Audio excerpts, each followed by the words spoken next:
Welcome to the Real Estate Rundown. Chris Hallows with Benchmark Mortgage. Renee with Realty Executives of Flagstaff. And we are excited to bring you the last episode for 2023. And so if you guys haven't caught on to this yet, is we are doing a monthly episode of bringing you local Flagstaff real estate data. And so please like, share, subscribe, and on to the show. So we thought it would be, we're aging ourselves here. Yes. As we thought, true David Letterman style, Google it, your youthful Gen Zs if you don't know what that is, on the top 10 numbers or facts for 2023 that we think are important and applicable to the Flagstaff real estate market. And we'll start with the big broad one, the Fed. December 13th is come and gone. The Fed meeting, they signaled an end to the hiking, right? And so that is super, super important that their funds rate is not going to be hiking based on their meeting on the 13th. And they are predicting or started to give some clarification on when they will start to actually reduce the funds rate. So we'll talk about rates exactly later on in the list, but that is definitely some strong signaling that we are getting to here at the end of the year, that this big economic tightening phase is heading on in the next phase as we watch things calm down. And the Fed said borrowing costs in 2024 should come down. So that's number 10. That's a good number 10. So we're going to dive into number 9, and we're going to do sold listings year to date versus 2022. We're sitting at 1,006 for 2023 versus 1,234 for 2022. We're going to dive into number 8. Active homes on the market right now is 311. Number 7. And this time last year, pause you real quick. This time last year, that was 200 and, what do we see here at the bottom? Flipping through the charts here, 234. So it's a big jump for how low our inventory was. Number 7, list to sale. We went from 94% in 2022 and we're up 96% for 2023. Can you describe that number to people? Yeah, so that would be homes listed on the market that actually do end up selling. So homes sold versus homes just listed, because not everything will sell. There are canceled listings. There are listings that either expire and just never go anywhere. So yeah, that's basically what sums that up. And I think that's very important to see that would probably be, would you say that's the first thing to start giving, right? When we say, okay, if the market's truly softening, we're going to see concessions and reductions. Right. And so when we see that this is a fairly tight single digit range, again, about, 14 months ago, there was all a 20% reduction in prices and 30%, there's all these anticipation of that. Right. I haven't seen it. We don't expect for that to change still. So it's a strong number, and I think it's a very telling number. And to your point, the next piece on don't think that will change, that plays right into it, right? Number 6. Does. And this is something that we've kept a really close eye on over the last couple years because it has just been really, really tough for us. The absorption rate. So for year to date, 2023, we're sitting at 2.59. And last year we were sitting at this time at 1.89. I remember in 2021, 2022, we were even below 1%. At several points, and so to even be at that 2.59 is actually pretty drastic. And for our viewers at home, absorption rate, can you describe that to us? It's the number of homes on market. If we didn't have any homes listed today forward, this is how long it would take, this is how many months it would take for us to sell through our inventory. Based on the current pace of market. Based on the current pace of market. And a healthy absorption rate has always been said to be about 6%. Yeah, and I've heard some revisions maybe say 4 to 6% is like when you say healthy, like equitable buyer-seller market. But still, with that speaking to it's moving so fast that there's even still in this market, there's a lean towards seller, right? And I think that's for people to understand. Yes, we are seeing some sales price reductions. We are seeing some concessions in market, but things are moving. They are. And there are negotiations happening, but when you look at the numbers, that meter is hovering right above a seller's market and kind of leaning into a buyer's market. But specifically here, that's not how I would say day to day we're experiencing it. And it gets very, especially we've seen in the Flagstaff market, and this is where it's confusing. I've seen it confusing to our buyer base. I've seen it very confusing to sellers and to the realtor base. Like I've seen the most lost looks on some real estate professionals' faces when it's like, okay, home A over here has 3 competing offers in within a couple days, Yes. and goes a little above ask. Right. And then home B, potentially similar, maybe not, as idyllic location or neighborhood or something. Right. It's like, and then that's sitting for a on couple market. weeks, right? And so it's been very, very confusing, and a lot of timing, right? A lot of timing with like, because I think there is a lot of, and this is the hardest part when we see that there is such a multiple. This is the only thing I could think it comes down to. So I'm curious on your take on it. Is just, there's so many different variables that come into play. And right now, the national, like things playing with the Fed, the economy, inflation, the cost of gas, the cost of eggs and milk are playing to where if there's some emotional swings behind things, and that just so happens to be the time that a good house lists, maybe that's going to be pressured more. Like, and it just happened to be that, and we've had clients too. We'll get into interest rates, but like, because we've seen such major swings, like usually we'll see like a 0.25% up or down is pretty wide range in a 30 to 60 day period of time. We've seen over a full percentage, right, up or down. And it just so happens like if that's the month you find the right house and you're under contract, like, so there's just a lot of, I guess I'd put outliers that can be confusing on that front. So it comes to absorption rate. And I always like to say when it comes to that one, 13 months of inventory is what we saw in 2008. Yeah, that's amazing. So if you are saying, hey, rapid sales prices, we're in a bubble again, absorption rate is one big glaring in your face. That's not the case. That's not the case, right? There's just not this massive glutton of homes out there that's going to take forever to absorb. And there's not going to be. I think that's also kind of the underlying piece of information that we're trying to constantly relay to our clients of, I understand it may feel right to wait and you're waiting for that type of inventory, but it's just not going to happen because, sitting at 2.59 heading into the next year, as interest rates are going down, that's probably going to reduce again. I don't expect it to go up, and I do expect it to probably go down slightly. Yeah, we are going to be careful on our 2024 predictions. Yeah, shoot. We're January. Tune in January for our 2024 predictions. But no, all good. And then kind of leading right into this, as far as how fast things are moving, days on market. So median days on market for 2023 is 52. Felt like a lot more. I think even I looked at the numbers thinking that it was going to be higher than that, and for 2023 it was 46. So it's really not a drastic difference once you hit that median.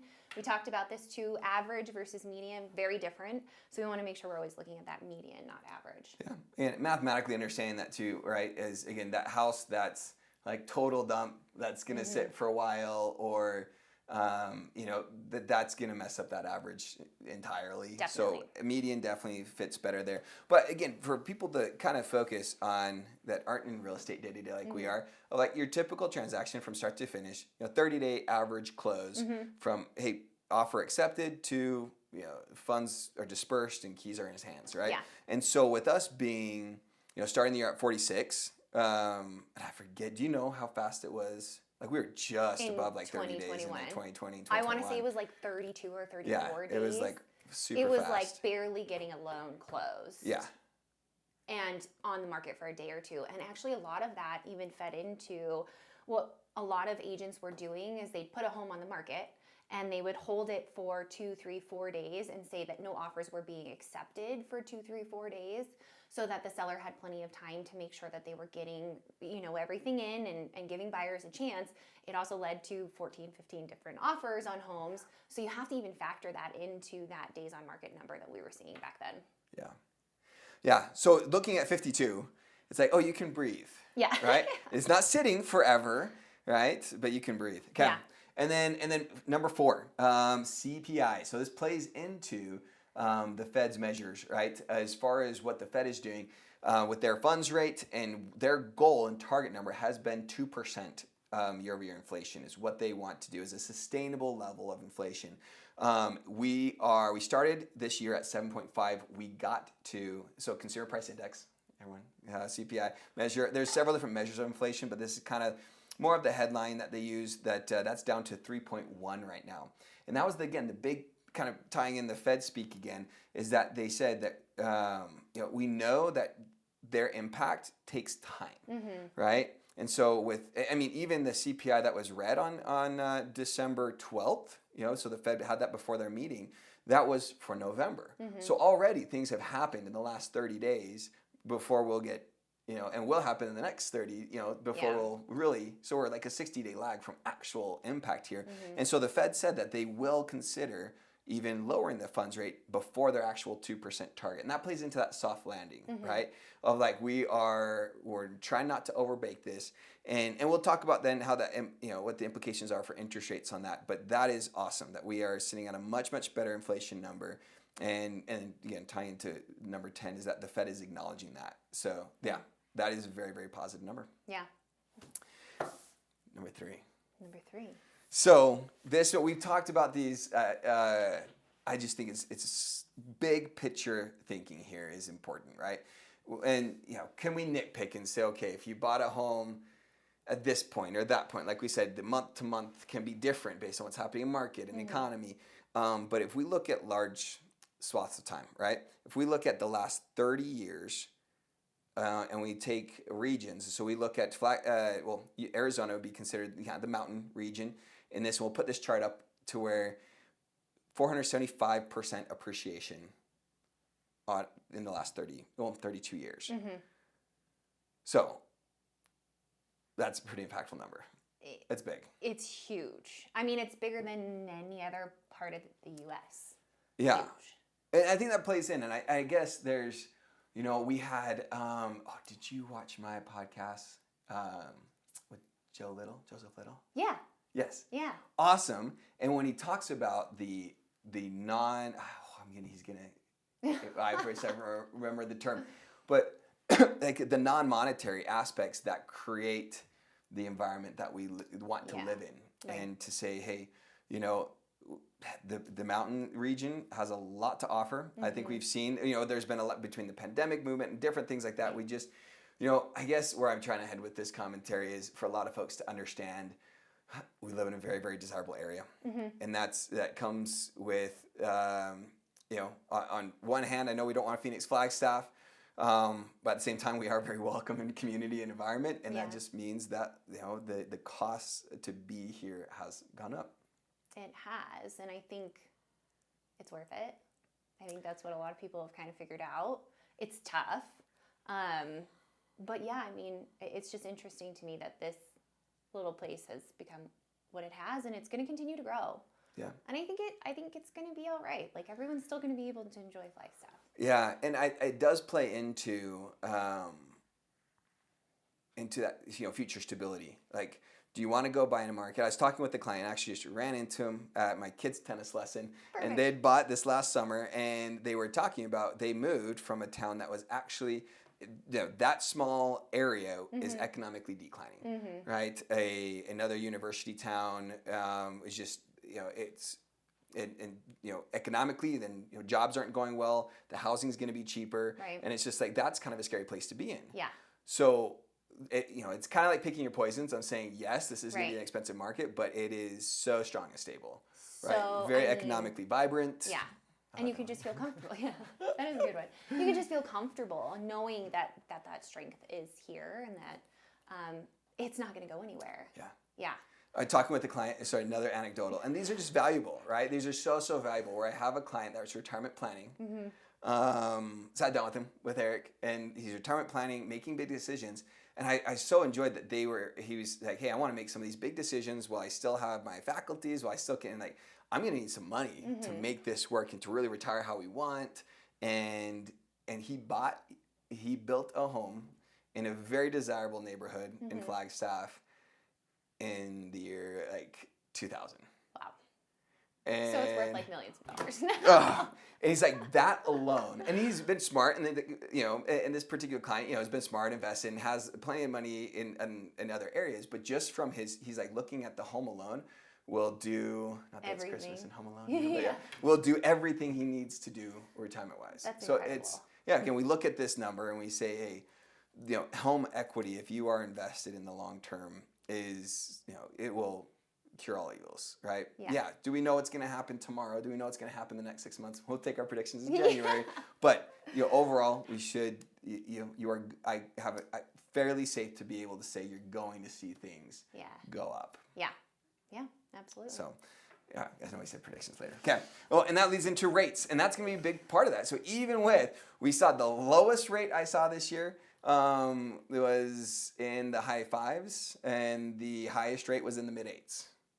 It's a big difference. 30-year fix. Of course, if we're equity lines and things are like 11% or something right now. So massive difference, right, on interest rates. But right now we are sitting on government loans, low 6s. Mm-hmm. So we're ending the year closer to the start than at the peak. So, and again, with what's happening with the inflation and the Fed, like we are heading in the right direction, at least at this point in time. So fingers crossed there. And for like conforming 30-year fix, we're sitting about mid to high like 6s. Mm-hmm. So it's funny to be like so excited for like 6s, but we are definitely happier that they're not 8s. Yeah, it feels like a huge sense of relief at this point. Yeah, the trend is our friend. And then number one, the most, what we figure is one of the most important things that people want to know. So the median sales price, this is something that people are always talking about. It's always in the newspaper, it's always in videos. Median sales price really tells a lot about the area. So for 2023, we're sitting at $625,000, and for 2022 we're at $620,000. So we didn't go down, we didn't go up drastically, which we didn't expect with what we were running into with rates, but it was steady, very steady. Yeah. Okay, I'm gonna put you on the spot with it. Okay. So with all these different facts, if you could wrap our little real estate rundown here for the year, if you could use one word to describe this last year of real estate, what would it be? It's so easy. It's unpredictable. I like it. Unpredictable. It's the one word that I can consistently use that is unpredictable. Yeah. Mine would be dynamic, right? Yeah. And just constant change, right? Constant. Every single day. I mean, it kind of goes back to the conversation we were having about, a home could be on the market, gets a couple offers, the home next door, no offers. It was just unpredictable, and everything played into it, whereas the numbers were the most important things over the last couple of years. Everything else played into it this year. Perfect. Yeah, so we are excited to connect with you in a month from now to talk more 2024 predictions, but we wish everybody a Merry Christmas, Happy New Year, and hope that you can take a little bit to relax after this wild 2023. Not my favorite year. No, but it was challenging and it was good. We'll roll into the next year. It's going to be amazing. All right. Thanks for joining us on the Real Estate Rundown.